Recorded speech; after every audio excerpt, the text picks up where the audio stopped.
Hello, Hello, and welcome to another episode of Justin and Dreeny's. Romantic Reviews. Yeah. We got out of the movie theater another Tuesday. We didn't recap the movie that we saw last time. What did we see last time? It was that Chris Evans movie. Oh, that one. Honey Don't.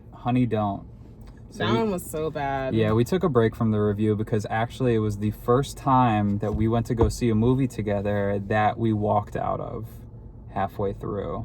Yeah. So to all of those who are thinking about going to see Honey Don't, we have one thing to tell you. Honey Don't.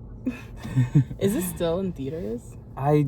I'd be surprised, honestly. I didn't even see it advertising Me either. anywhere. It had a very limited run because I'm guessing it didn't make any money and was being very poorly received. It was like so bad. Like, we looked at each other halfway through the movie and we're like, we're wasting time by being here. So we went home and watched Up instead, which I think was a much better utilization of our time. Mm-hmm. But that's not what we're here to discuss today. That's just the explanation for the absence of our review for Honey Don't. We went to go see Freakier Friday. That's right. So Freakier Friday is the sequel to Freaky Friday with Lindsay Lohan and Jamie Lee Curtis. This one introduces two of Lindsay Lohan's character in the movie. Anna is her name, correct? Who? Lindsay Lohan. Her name was Anna. Yeah. She has a daughter whose name is Harper, who gets introduced in this movie, and she's prepping to marry this man named Eric and his daughter Lily. So they're joining households, real Drake and Josh style, and there's some tension between the two daughters. Yeah. So we did show up a few minutes late to the airing, but we did show up, I feel like, early enough that we kind of got the gist of what's going on and everything. We had both seen the original before, so it was pretty easy to piggyback off of that to know what to expect from this movie. So what were your thoughts? I don't really remember much of Freaky Friday. Like, I remember the gist, but of Freakier Friday, I noticed there was a lot of famous actors and actresses. Like, you know how like a lot of times like there's just people you normally like don't know, but this time I don't even remember their names. I was just about to ask who were some of the people that you recognized. So obviously there's Lindsay, and then there's Jamie, and who I think had great performances in this movie. We'll get to their acting later in the movie, but I think Jamie Lee Curtis especially was acting her ass off in this movie. She did really good. There was another dude from The Rookie, but he was also in the previous movie, so that makes sense. The singer in this movie, I recognize her, but I don't know from where. I can't even tell you.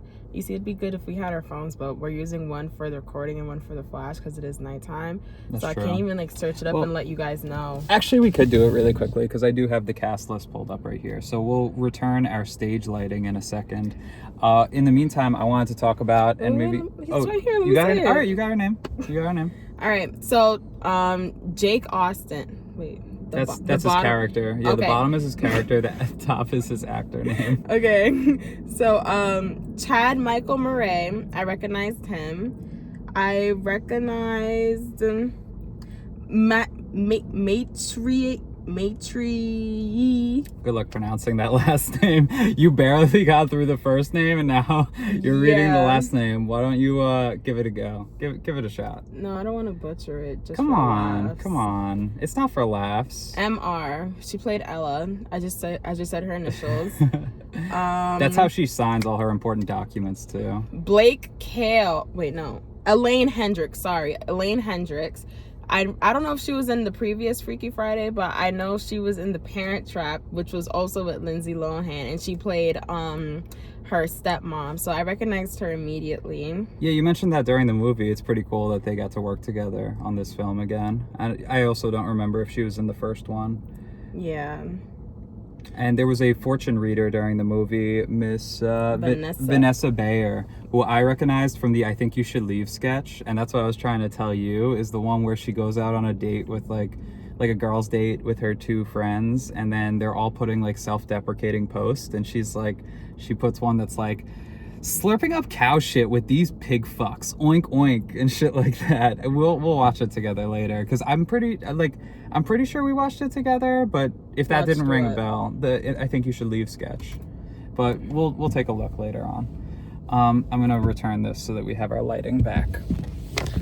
So yeah, a few actors and actresses that we recognize throughout the duration of this movie, as well as Lindsay Lohan and Jamie Lee Curtis, who are household names at this point. But what was the premise? Oh, so what part was it? A party? What kind of was it? Bachelorette or bachelor? So they're preparing still for the wedding. So Anna, who's Lindsay Lohan, is holding her bachelorette party, and at this party, well, you take it away. Okay. So at the party, they have like this psychic, and her name is Madam Jen. And Anna and her mom see the psychic first, and then Harper and Lily see the psychic afterwards. Mm-hmm. And after they both saw the psychic and got their palms read, during the party, earthquake happens that's only happening to those four. And the very next day, they ended up switching bodies.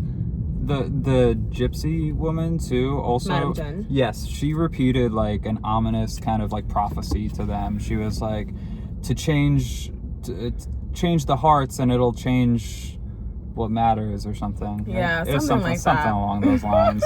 It was like a weird prophecy thing that she got like the demon voice for.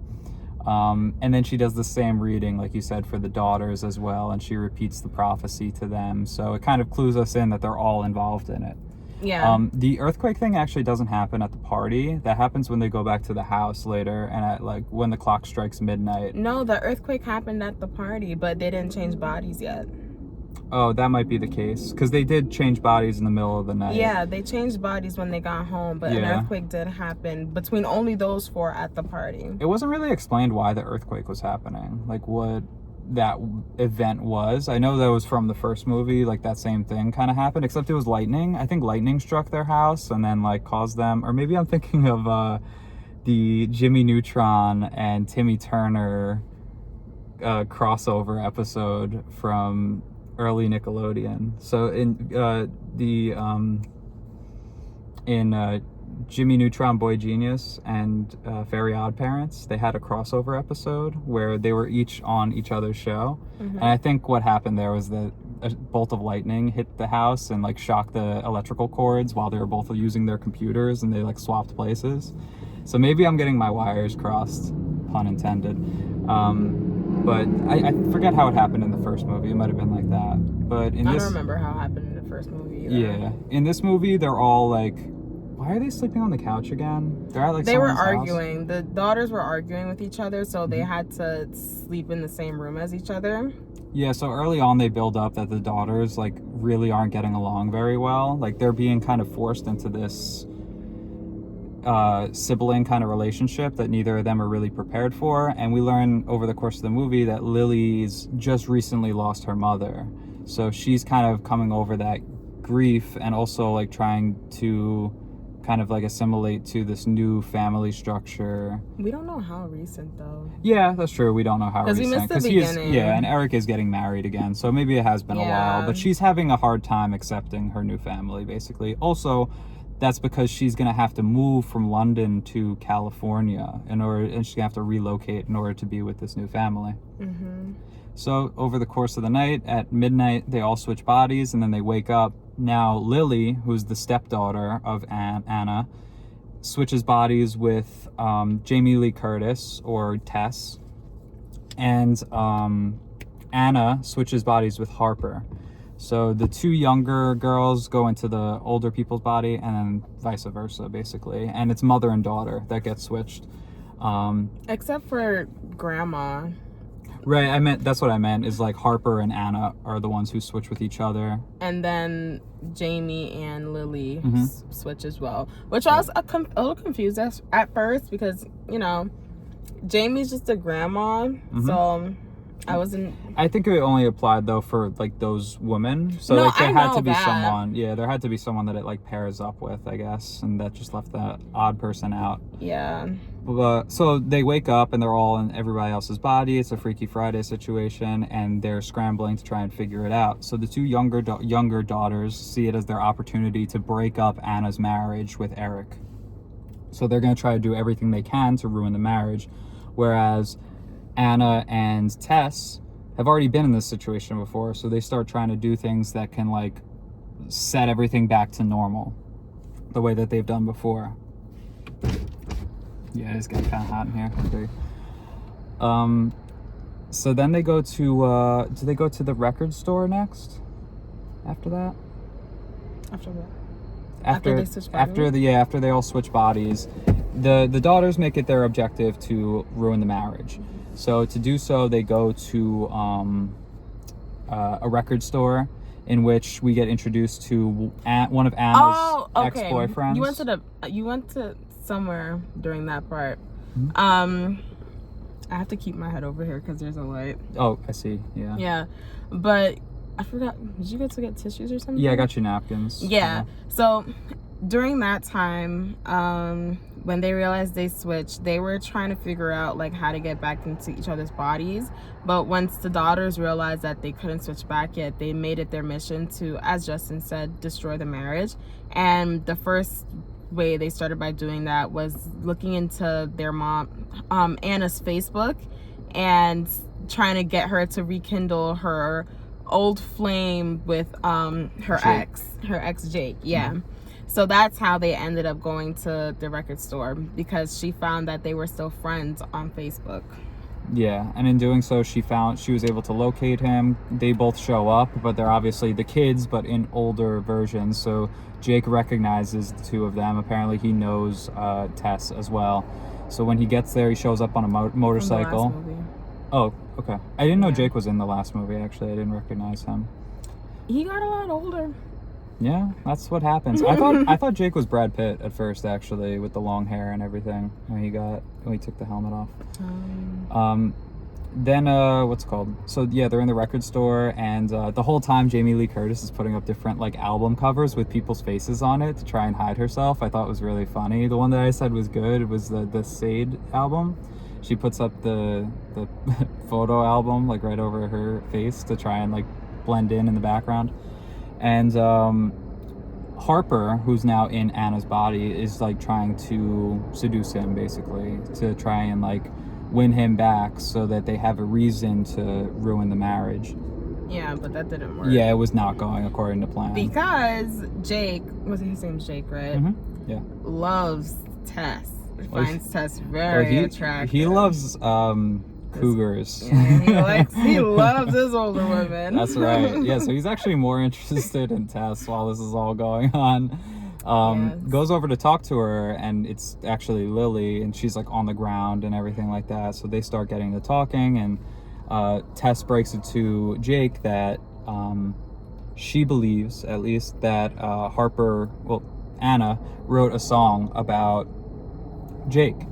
So they get to talking about that, and it ends with Tess asking basically to borrow his car because they have to leave in a quick order to make it to the immigration meeting, which they have to attend because Eric and Lily are coming from Europe, from England. So they have to attend this immigration meeting and prove that they can be eligible spouses. So they leave there, and then they go to the immigration meeting. Anna meets with Eric there, and they do the meeting together, and it goes like perfectly fine. Like the woman on the other side is literally just like, I'll do whatever, just stamp it, because she had a crush on Eric, I'm pretty sure. Mm-hmm. And then Anna is like trying to prove like, what if we don't know each other? Like, what if he's just saying stuff about me that isn't true? But the lady is basically not paying attention. She just approves them anyway. So they get approved for marriage, and they get approved for the immigration process, basically.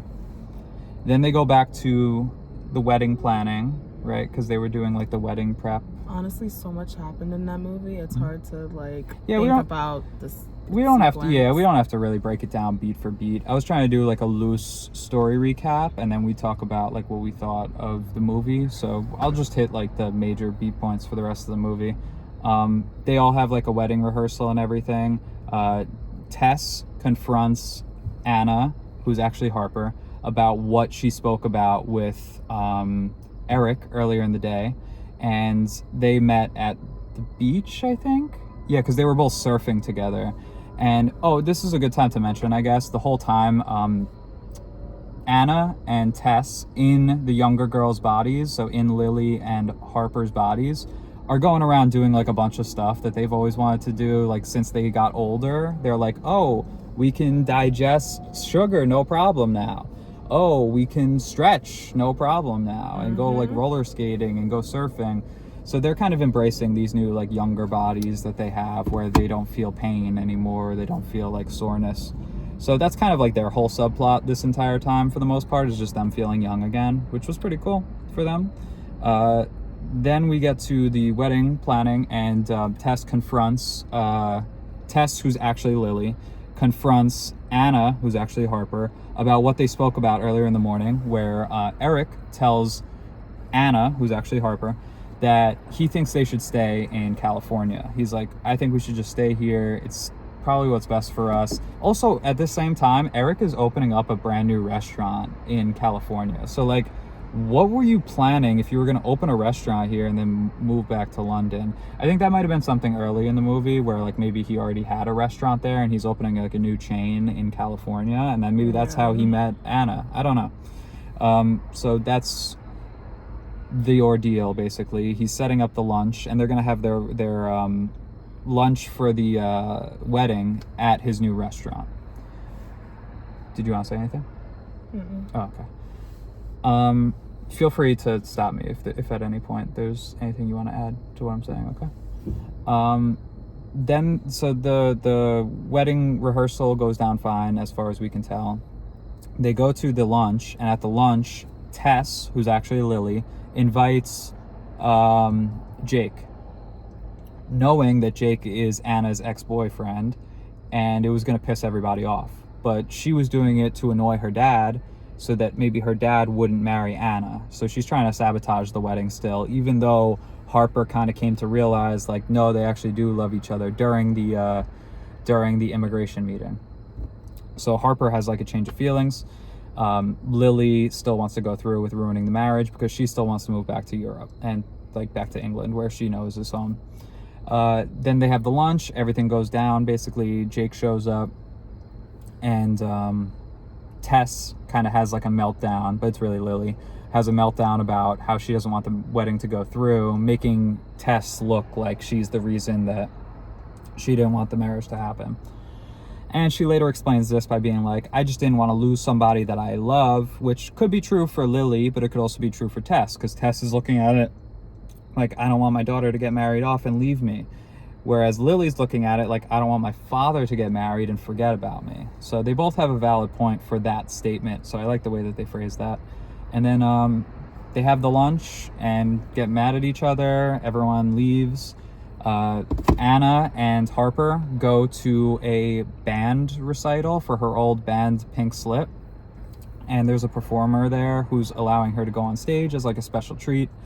And then at the same time... Anna's the not office manager. The office manager. Shoot, what office? I've been putting out applications on Indeed. Can you tell? She's going to be a great office manager one day, I'll tell you. No, I'm going to be a great school counselor. That's true. But Anna's her manager, the singer's manager. That's why she was always with her. Oh, okay. So the singer texted her that she had an emergency, and Anna had to show up, and Anna showed up with her daughter, Harper. But it was actually a surprise where Anna got to sing the song on stage that she actually made for Harper, but because their bodies were switched, Anna invited Harper on stage So Well, Harper also thought the song was for Jake until Anna told her backstage, no, that song was actually for you. 'Cause, yeah. like, I love you. Like, I care about you and I'll always choose you. Yeah. While that was all going on, Eric was outside speaking to Tess.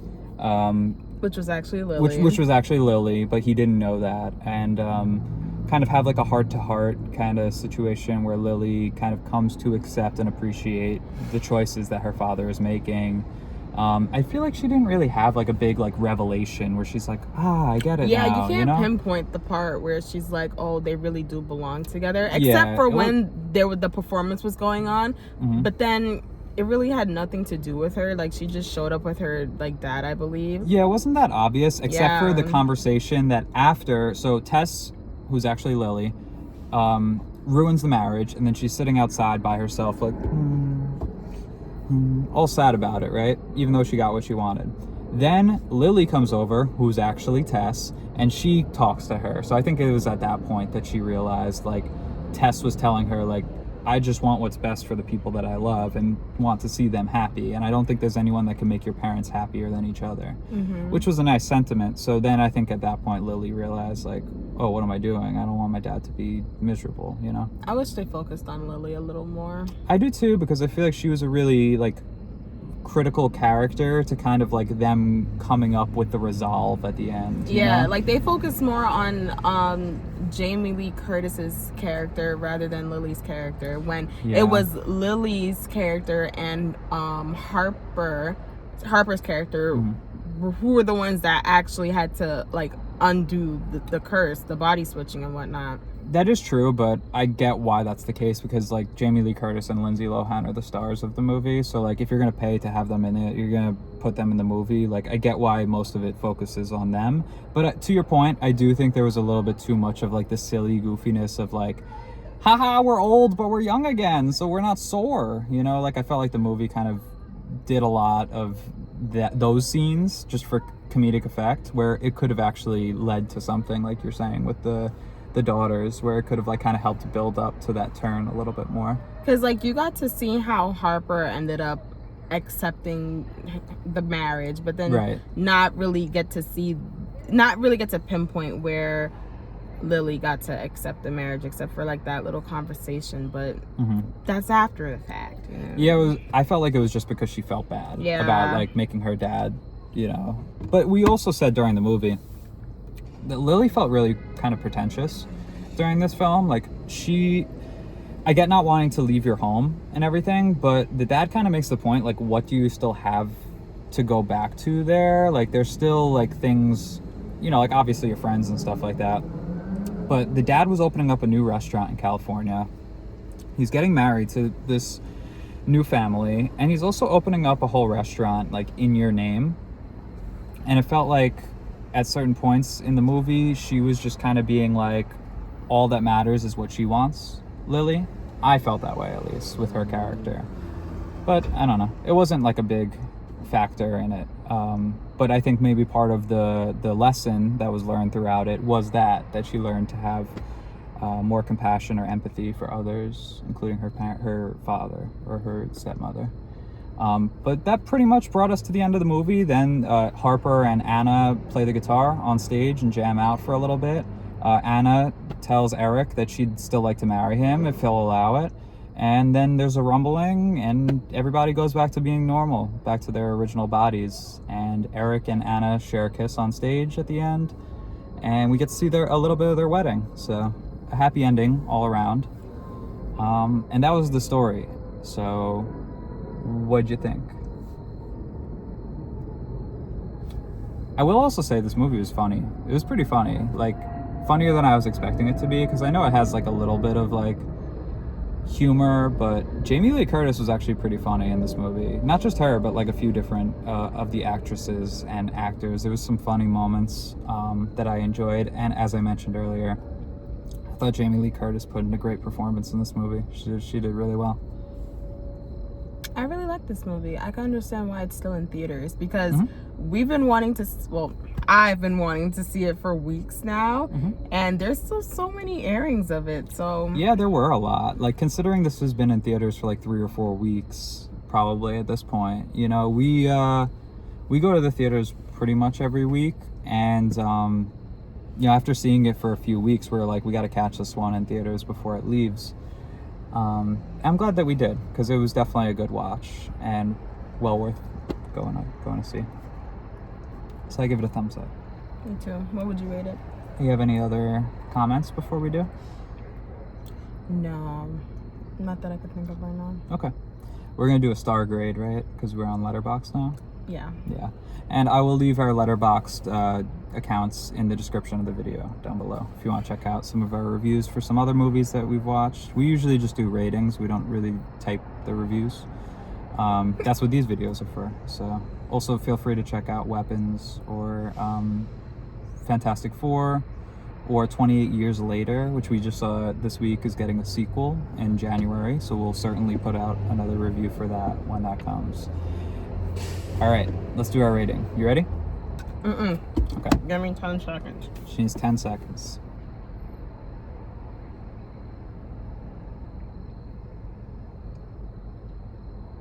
I got it. You only needed 6. Wow. All right.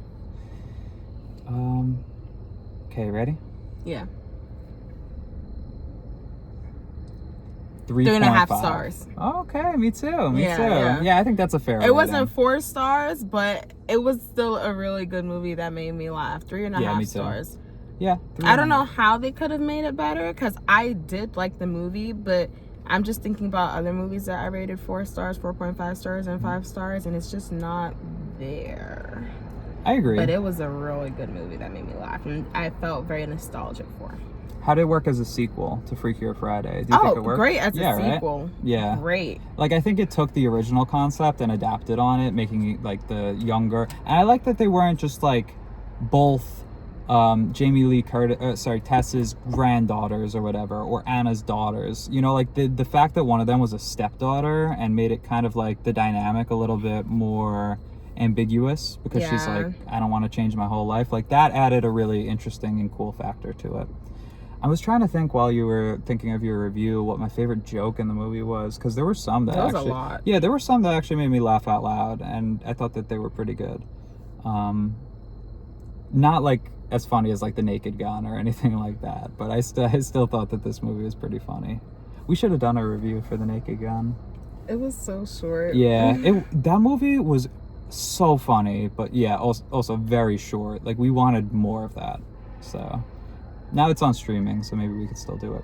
Maybe. Yeah. Okay, so we give 3.5 stars to Freakier Friday. Thumbs up from both of us, for sure. And tune in next week where we're going to be reviewing. Actually, no, not even. Probably sooner than that. We're going to be going to the theater this Friday to see Demon Slayer. Infinity Castle. Yeah, we're both very excited for that. Adrienne is catching up right now on the series. I'm on season 3. Yes. So I'm almost there. That's right. How many seasons are there? I think 4 or 5. But you're counting Mugen Train as season 2, which... Isn't it season 2? No. It was a movie. But it was part of the season.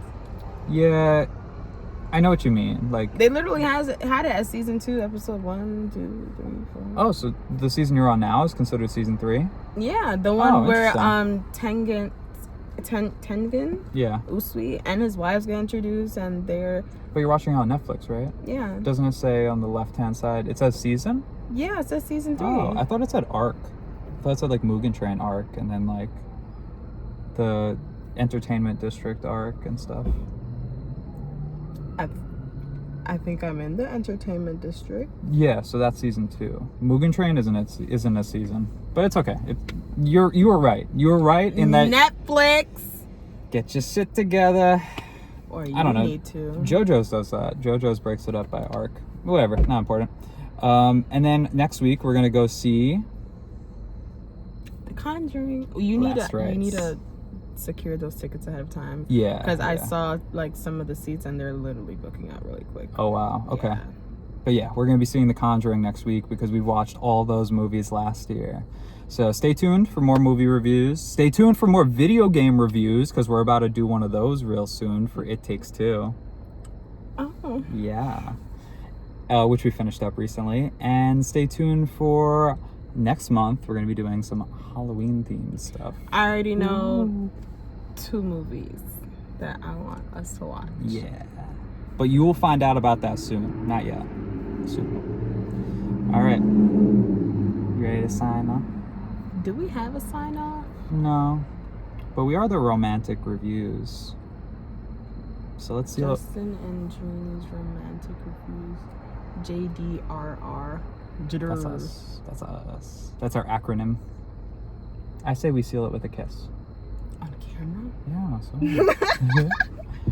For the romantic reviews, we gotta. All right. Thank you for joining us. Hope you guys enjoy Freakier Friday if you go see it. And we'll catch you next time. Later.